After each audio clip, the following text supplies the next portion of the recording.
दुनियादा लेबा मुसलमान खुदिमक्ता पाउसे यौहल्लो अैगी मिंग इमरान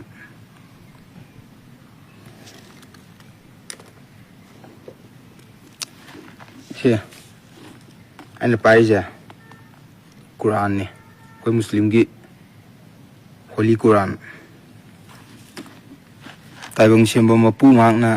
से दुनिया से अहानबा सेंबा हौबा कांदा सी सेंबा हौबदगिना लोय फौबगी से सी वरी लोइना कुरान सिदा इरगा दुनिया सिदा थारकरमने अदो आइबु सेंबा मपूदो अदुदुना सिगी मतम से लोइरे कुरान से मई थारो अदुगा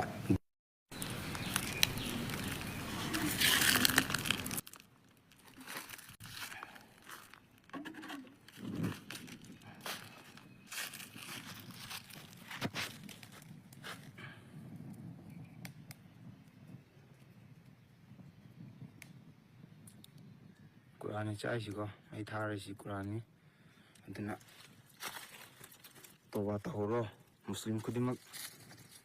पाउसे दुनिया सिंबा थुंगना थुंगलो मुसलमान सिंग खुदिमक थुंगलो तौबा तहौरो ना मतम लेट्रेना पाउसे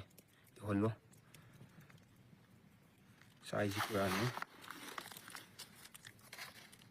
इजे कुरान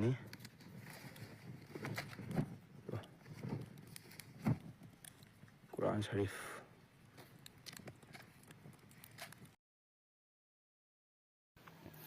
सिने वीडियो से मैं वहाँ से करिए खरा हाई खलम के महारोगे मैम थमोसिंग नुआई ते मतंग से लोसिंजरके